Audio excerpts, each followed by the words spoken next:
রাধে রাধে মিত্র, ধাম সেবা কুত্তাম চ্যানেলে আপনাকে অনেক অনেক স্বাগতম। হ্যাঁ মিত্র, আজকে অনেক ইম্পর্ট্যান্ট কথা বলতে যাচ্ছি। কি জানেন যে আপনি বৃন্দাবনে ঘরবাড়ি করবেন, হ্যাঁ, কুঞ্জ করবেন, রাধারানীর কুটিয়া করবেন। নামে তো আমরা বলি অনেক যে হ্যাঁ আমি বৃন্দাবনে একটি কুটিয়া নির্মাণ করতে চাই, বৃন্দাবনে কুঞ্জ নির্মাণ করতে চাই। আমরা নামও দেই খুব সুন্দরভাবে যে রাধারানীর কুটিয়া কিংবা বাকে বিহারী কুঞ্জ, কৃষ্ণ কুঞ্জ, অমুক অমুক অনেক, বেশিরভাগ কুঞ্জই দেখা যায় আমাদের বৃন্দাবনে সব কুটিয়াদের নামগুলো, তাই না? কিন্তু কিছু নিয়ম কানুন আছে মিত্র। এই নিয়ম কানুনগুলো যদি আপনি মেনে না চলেন অনেক বিপদও হতে পারে। বিপদ মানে কি? ব্রজের বাইরে চলে যাওয়া, ব্রজে বসবাস করতে না পারাই হলো সবচাইতে বিপদ আমাদের জন্য, তাই না? যারা আমরা ব্রজে বসবাস করার চিন্তা করি, আমরা করলাম একটি কুটিয়া, কিন্তু সেই কুটিয়া বা বৃন্দাবনের মাহাত্ম্য জানলাম না, অথচ বসবাস শুরু করলাম, তাহলে কিন্তু অনেক সমস্যার কারণ হতে পারে। কেন কি এই ব্রজের মধ্যে এমন অনেক কুটিয়া, অনেক প্রাসাদ কিন্তু তৈরি হয়েছে, যেখানে একটি সময় বসবাস করবেন বলে ভেবেছিলেন অনেকেই, কিন্তু আজ সেখানে কবুতরের মলমূত্র ত্যাগ ছাড়া আর কিছুই হয় না। তো কেন এই কারণগুলো কিসের? মহাত্মারা কি বলেন? সবচাইতে প্রথম প্রশ্ন যে আমরা ব্রজে কুটিয়া নির্মাণ করি কেন, বাড়ি করি কেন? মূল উদ্দেশ্য হলো ভগবানের সেবা করা। কেন এই ব্রজের প্রতিটি ঘরে ঘরে, প্রতিটি কুঞ্জে কিন্তু আমাদের রাধারানীর সেবা হয়, রাধা মাধবের সেবা হয়। আর এই সেবা করার জন্যই কিন্তু আমাদের মূল কুটিয়া নির্মাণ করার উদ্দেশ্য থাকে। হ্যাঁ, কেন কি আপনি দেখবেন ব্রজে যত ব্রজবাসীরা রয়েছে, বাঙালিরা রয়েছে, সবাই কিন্তু বিগ্রহ সেবা করে। সবচাইতে প্রথমে আমাদের গোবিন্দের স্থান হয় সেই কুঞ্জে, তারপরেই কিন্তু আমরা সেই কুঞ্জে বসবাস করি, তাই না? তো মিত্র, কথা হলো এটা যে এই ব্রজধামের কিছু নিয়মকানুন আছে যেগুলো আমরা মেনে চলতে বাধ্য। যদি না চলি তাহলে কিন্তু দেখা যায় যে এখানের যে সমাজ, সে সমাজ আমাদেরকে ভালো চোখে দেখে না। উপরে কিছু না বললেও হয়তো দেখা যায় যে ভেতরে ভেতরে কিন্তু অবশ্যই সে ব্যাপারে কানাফুসি চলতেই থাকে। তার প্রথম কথা হলো এই যে মিত্র, আমাদের উদ্দেশ্য যেহেতু গোবিন্দ সেবা করা, তাহলে সর্বপ্রথম কাজ কি?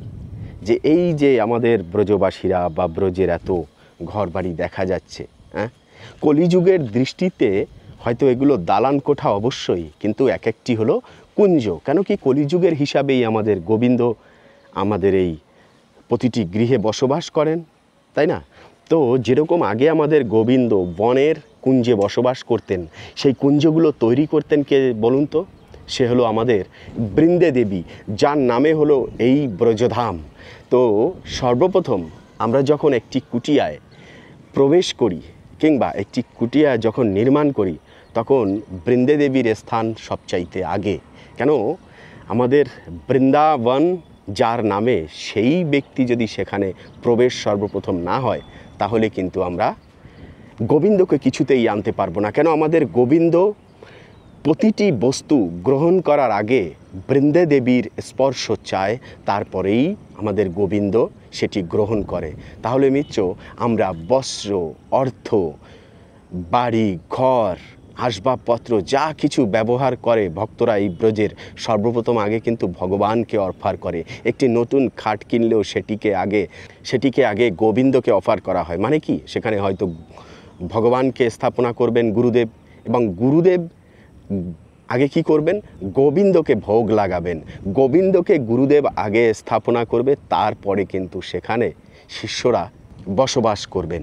তো সর্বপ্রথম গুরুদেবের স্থান, এটা তো সত্য কথা, কিন্তু সেই গুরুদেব আসলে করেন কি? গোবিন্দকেই সর্বপ্রথম স্থাপনা করে। মানে গোবিন্দকে সর্বপ্রথম গুরুদেব নিয়ে আসেন, তারপরেই কিন্তু আমরা সেখানে থাকতে পারি, তাই না? তো মিত্র, এভাবেই কিন্তু ব্রজের যে মহাত্মারা আছেন, বাবাজিরা আছেন, তারা কিন্তু আগে অনুষ্ঠান করেন গোবিন্দের জন্য, রাধা মাধবের জন্য, গুরুদেবকে সঙ্গে করে নিয়ে। হ্যাঁ, আর বাবাজিরা তারা তো গুরুদেব, তাই না? সেই গুরুদেবরা কি করছেন? পথ দেখাচ্ছেন আমাদেরকে। হ্যাঁ, এটা কলকাতা বা অন্যত্রের কোনো নিয়মকানুন এখানে চলবে না। এখানে আপনাকে ব্রজের মতো করেই আপনাকে চলতে হবে। যদি না চলেন তো আপনার মহলে কবুতরের মলমূত্র ত্যাগ করবে। এরকম অনেক এখানে গৃহ আছে যারা কিন্তু বসবাস করছেন না। তার জলজ্যান্ত প্রমাণ হলো এই যে দেখতে পাচ্ছেন এই একটি গৃহ। আজ 1 বছর হয়ে গেল, না তো এখানে সন্ধ্যা আরতি, না প্রদীপ, না কিছু সেবা পুজো, কিছুই হয় না। এরকম অনেক গৃহ আছে কিন্তু এই ব্রজে প্ররে রয়েছে, চারিদিকে কিন্তু পড়ে রয়েছে। তো তার কারণ কি? তার কারণ হলো সর্বপ্রথমে গোবিন্দের স্থান যদি না হয় আর তাহলে বৃন্দে দেবী রুষ্ট হয়ে যায়, সেখানে বসবাস করা মুশকিল হয়ে যায়। হ্যাঁ, তাই বলছি মিত্র, জানেন আমাদের ভগবান যখন এই ব্রজের কুঞ্জে কুঞ্জে লীলা করতেন, তিনি তো নিবাস করতেন তার কুঞ্জে, না? তাহলে সেখানে সর্বপ্রথম বৃন্দে দেবী সেই কুঞ্জটাকে সাজাতেন এবং সব সখীরা সাজাতেন, তারপরে গোবিন্দকে স্থাপনা করতেন সেখানে। আর সেই গোবিন্দকে স্থাপনার আগে গুরুদেব রূপে কে? সে হলো আমাদের বৃন্দে দেবী, তুলসী মহারানী।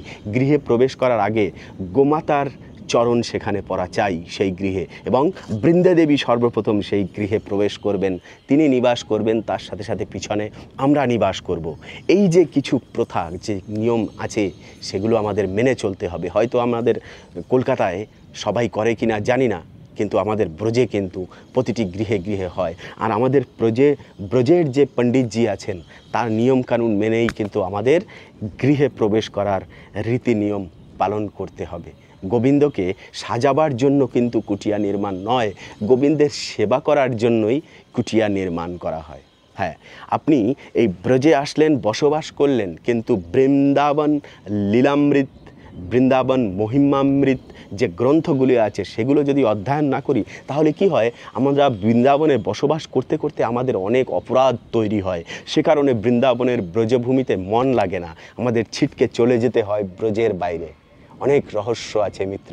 ব্রজে বসবাস করতে গেলে সবচাইতে প্রথম হলো আমাদের শ্রদ্ধা, এই ব্রজের প্রতি প্রেম ভালোবাসা, ব্রজের জীবের প্রতি প্রেম ভালোবাসা, তাদের সেবা, এগুলোর জন্যই কিন্তু ব্রজে গোবিন্দে আমাদের স্থান দিয়ে থাকে। হ্যাঁ, হয়তো আমাদের পূর্বজন্মের সুকৃতির উদয় হয়, সে কারণে সুযোগ পাই ব্রজে থাকার, কিন্তু যখনই আমাদের অপরাধ হয়ে যায় ব্রজে থাকতে থাকতে, তখনই কিন্তু আবার ব্রজের বাইরে চলে যায় মন, এবং আমিও চলে যাই ব্রজের বাইরে, তাই না? মন লাগবে না স্বাভাবিকভাবে, অপরাধ হলে পরে কিন্তু আর ব্রজে ঠাঁই হয় না মিত্র, এটি সত্য কথা।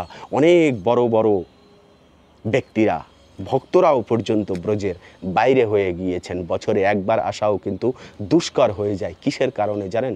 অশ্রদ্ধার কারণে। ব্রজে শুধু বাড়িঘর করব, থাকবো, এসে বসবাস করব, আর বেশিরভাগ ভক্তরা, বেশিরভাগ ব্যক্তিরা চিন্তা করেন কি জানেন? বৃন্দাবনে গিয়ে বসবাস করব নিজের জ্বালার জন্য, নিজের কষ্টের জন্য, সংসারে মন লাগছে না বা ছেলে পুত্র পরিজন যন্ত্রণা দিচ্ছে, সে কারণেই ব্রজের আসার চেষ্টা। যদিও বা পূর্বজন্মের সুকৃতির উদয় হয়েছে তাই আসার মন হচ্ছে, এটা একটা ভগবানের প্রেশার, কিন্তু সেই প্রেশার আপের ফলে আমরা ব্রজে আসলাম, তারপরে কিন্তু ভগবানকে কিংবা রাধারানীকে ভুলে গেলাম, তাহলে কিন্তু চলবে না। কেন? আমাদের গোবিন্দকে আঁকড়ে ধরেই কিন্তু ব্রজে বসবাস করতে হবে, নয়তো ব্রজের বাইরেই কিন্তু আবার পুনরায় যেতে হতে পারে। হয় এরকম অনেকেরই হয়েছে, আসছেন, কিছুদিন থাকছেন, এখানে জ্বালা যন্ত্রণা সহ্য হচ্ছে না, একটা অন্যরকম পরিবেশ তৈরি হয়ে যাচ্ছে, তারপরে চলে যেতে হচ্ছে।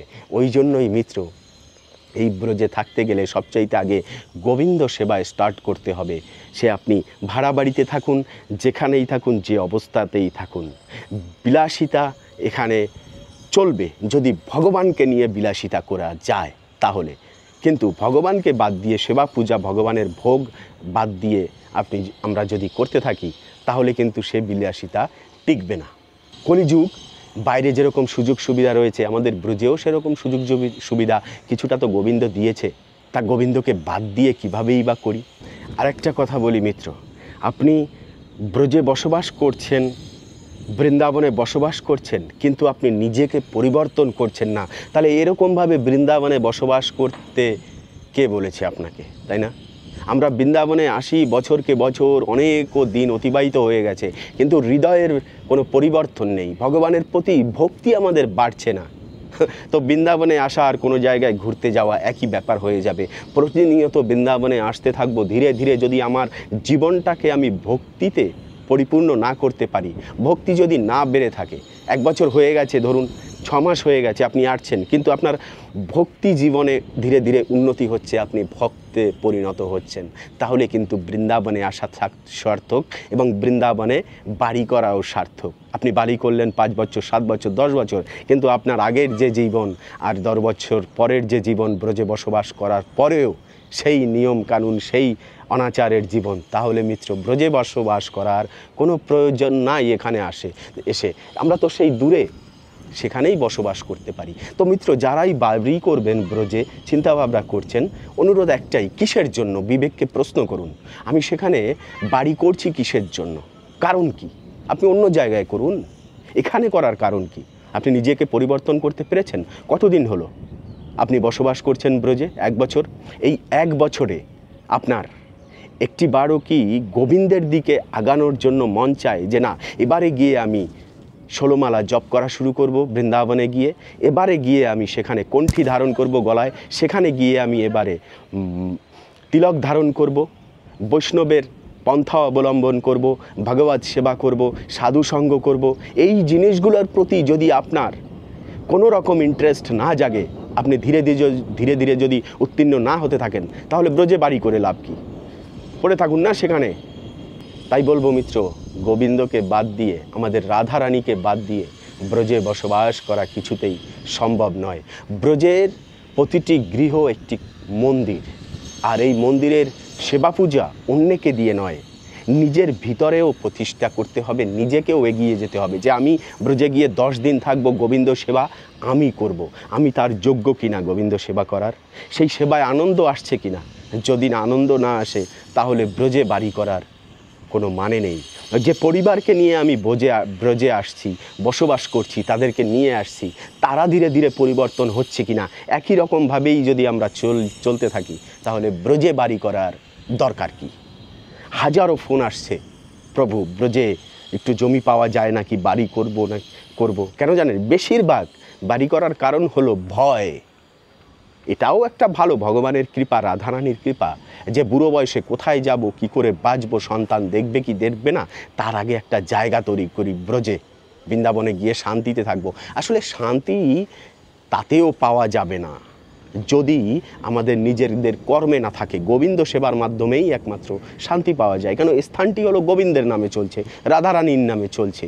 এই ব্রজের গৃহ তো দূরের কথা মিত্র, আমরা বিভিন্ন স্থানে যে বাড়ি করে বসে আছি, সেখানেও যদি তুলসী সেবা না হয়, গোবিন্দ সেবা না হয়, বাড়িতে সাধু সেবা যদি না হয়, সেটি কিন্তু নরক সমান শাস্ত্র বলেছে। আর ব্রজে আসার পরে একটি গৃহ নির্মাণ করলেন, তাতে যদি সাধু সন্ত সেবা, গোবিন্দ সেবা সবচাইতে প্রথম সেই গৃহে বৃন্দে দেবীর স্থাপনা না হয়, তারপরে হলো নিজেদের বসবাস, সেইগুলো যদি না হয় নিয়ম রীতি, তাহলে কিন্তু সেটি কিছুতেই সাকসেস এনে দেবে না। যদি মনেও হয় যে আমি ভালো আছি, আমার সব কিছু চলছে, কিন্তু ভিতরে ভিতরে আপনি অনেকটা দূরে চলে যাচ্ছেন। কেন জানেন? ভক্তির বীজই আপনার হৃদয়ে অঙ্কুরিত হচ্ছে না, শ্রদ্ধা বাড়ছে না। শুধু হাসে খেলে আনন্দ করে ব্রজে সময় কাটিয়ে গেলে কোনো লাভ নেই। তো আসলে অনেকের আমার এই কথাগুলো খারাপ লাগতে পারে, এখানে খারাপ লাগার কিছুই নেই। কেন কি, কিছু ব্যক্তিদের পন্থা অন্যদিকের, আর হয়তো যদি আপনার সাথে আমার মিল না হয়, তাহলে আমার পন্থা অন্যদিকের, মানে আমার রাস্তা যেদিকে, আপনার রাস্তা সেদিকে নয়। তাই হয়তো আমার কথাগুলো আপনার ভালো লাগবে না। তো মিত্র চলুন, এবারে আমরা কিন্তু রাধাকুণ্ড দর্শন করে নিই একটুখানি। আর রেডি হয়ে যান কার্তিক মাসের জন্য, দামোদর মাসের জন্য, দীপাবলির জন্য। হ্যাঁ, একের পরে এক কিন্তু আমাদের অনুষ্ঠান আসছে এই আমাদের কার্তিক মাসে, তাই না? তো সে কারণেই আগে থেকে অভিনন্দন ও শুভেচ্ছা, ওয়েলকাম জানাই সবাইকে ব্রজে আসার জন্য আর এখানে স্নান করার জন্য। কেন কি, স্নানের শুভ সময় কিন্তু 12 থেকে 14 তারিখের মধ্যেই পড়বে, আশা করি। ডেটটা একটুখানি দেখে নেবেন। তো মিত্র, আমাদের রাধারানী কিন্তু খুব সুন্দরভাবে এবারে সেজে উঠবেন ধীরে ধীরে। হ্যাঁ, সামনে যতই দিন আগত, আর পুজোর সময়ের ভিড় কিন্তু অলরেডি লাগা শুরু করেছে। সবাই আসছেন এবং আসার পরে কোথায় থাকবেন সেটিও অবশ্যই ভিডিওতে দেখিয়ে দিচ্ছি লাস্টে একটু পরেই। হ্যাঁ, তবে আগে রাধারানীকে দর্শন করে নিন। জয় জয় শ্রী রাধে। হ্যাঁ, আজকে জল অনেকটাই কমে গিয়েছে। তার কারণ হলো জল কিছুটা বাইরে বের করা হচ্ছে। বৃষ্টি নেই অথচ জল বাড়ছে কী করে জানি না। আমাদের রাধাকুণ্ডে এত পরিমাণ জল বেড়েছিল, মানে এই অবধি উপরে জল এসে গিয়েছিল, সেই জলগুলো বের করে ফেলা হয়েছে অনেকটাই। আর রোদের প্রচণ্ড তেজ রয়েছে। ধীরে ধীরে কিন্তু শীতের মৌসুম চলে আসবে এবারে আমাদের ব্রজে। আর জানেন ব্রজে মাত্র দুটোই সিজন, এক হলো গরম আর এক হলো ঠান্ডা। এই দুটো সিজনই যেহেতু, অতএব ঠান্ডাও আমাদের এখানে খুব তাড়াতাড়ি চলে আসে। মোটামুটি ধরুন আর 15 দিন পরেই বোঝা যাবে শীতের আমেজ। শিশিরে ভেজা থাকবে বৃক্ষের পাতাগুলো আর কুয়াশায় ভরে যাবে একটি সময়। ধীরে ধীরে সেই শীতের দিন চলে আসছে। আর সে সময় আমাদের রাধাকুণ্ডের তটে ভক্তরা লাইন দিয়ে বসে থাকে, রৌদ্রে বসে ঠাকুর নাম, কৃষ্ণ নাম, জপ আদি এগুলো করতে থাকেন। কতটা সুন্দর লাগে সেই সময়। বিশাল আনন্দ আমাদের ব্রজে আসতে চলেছে। তো যাই হোক মিত্র, এবারে চলুন আমরা যাই যেখানে ভক্তরা আসলে পরে কোথায় থাকবেন সেই স্থানটি দেখিয়ে দিই। আমাদের ব্রজের আরেকটি নিদর্শন ভক্ত নিবাস, সেটাও ঘুরিয়ে দিচ্ছি। এই যে সম্পূর্ণ উপরের পোর্শনটা দেখতে পাচ্ছেন, এখানে হলো কিচেন রয়েছে এবং ক্যান্টিন রয়েছে প্রসাদ গ্রহণ করার, এবং স্টাফ রুম রয়েছে ছাদে, এবং গেস্টদের জন্য নিচে যে রুমগুলো আছে সেগুলো একটুখানি ঝলক দেখিয়ে দিই। এখনও পর্যন্ত কাজ চলছে। আজকে হলো 22 তারিখ, 24, 25, 30 তারিখের মধ্যে মোটামুটি নিচে সব কমপ্লিট হয়ে যাবে। তো চলুন নিচের রুমগুলো দেখিয়ে দিই। এখানেই কিন্তু আপনিও আসতে পারেন। তো এই যে দেখুন, এখন তো কারেন্ট নেই, দেখাতে পারছি না, তবে হালকা করে দেখে রাখুন। ওখানে স্পেশাল কিচেনও রয়েছে, প্লাস এই যে বেড ফেডগুলো চলে এসেছে। আজকেই পরিষ্কার পরিচ্ছন্ন হয়ে সব সেটিং হয়ে যাবে। প্রতিটা রুমে অ্যাটাচ বাথরুম আছে। আর এই যে দেখুন গড়ি কত বড়, ঝা চকচকে, দু সাইডে পুরো টাইলস লাগানো রয়েছে। এই হলো প্রপার্টি। দরজারও কাজ চলছে।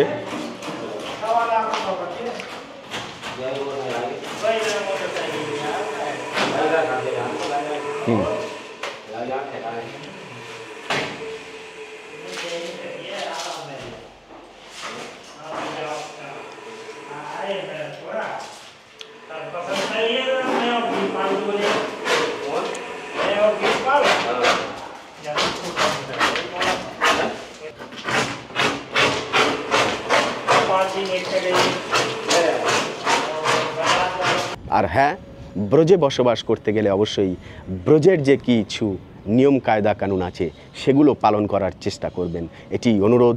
আজকের এই ভিডিওটি ছিল এই অবধি। পরবর্তী ভিডিওতে আবার দেখা হবে, কথা হবে। সে অবধি ভালো থাকবেন, সুস্থ থাকবেন। রাধে রাধে।